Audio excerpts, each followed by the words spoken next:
বসে নাকি দেখা যায় না।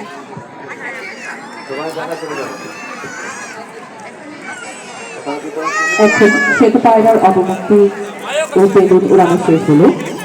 বেলুনগুলো উড়িয়ে গেলে দেখলাম না। এখন আমাদের বাঙালিয়ারের বীর সেনানী বীর মুক্তিযোদ্ধাগণ নতুন প্রজন্মের আচ্ছা কাছে এখন আমাদের জাতীয় পতাকা হস্তান্তর করবেন। তার না ফুলের বাগান, এসবের কিছুই ছিল না। শুধু এক খন্ড অখণ্ড আকাশ যেরকম, সেরকম দিগন্ত বিস্তৃত ধুধু মাঠ ছিল, দুর্বদলে ঢাকা সবুজে সবুজময়। আমাদের স্বাধীনতা প্রিয় প্রাণীর সবুজ এসে মিশেছিল এই ধুধু মাঠের সবুজে।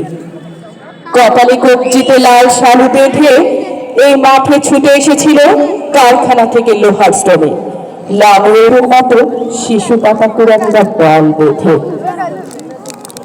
সম্মানিত সুধীমণ্ডলী, এখন রণাঙ্গনের বীর সেনানী বীর মুক্তিযোদ্ধাগণ পতাকা মঞ্চে আজকের অনুষ্ঠানের সম্মানিত প্রধান অতিথি এবং বিশেষ অতিথি আসসালামু আলাইকুম। আজ ঐতিহাসিক 16 ডিসেম্বর, মহান বিজয় দিবস।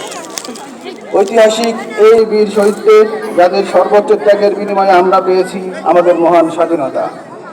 গভীর শ্রদ্ধা জানাচ্ছি এই জেলার সকল শহীদ এবং বীর মুক্তিযোদ্ধাদের। কৃতজ্ঞ চিত্রে স্মরণ করছি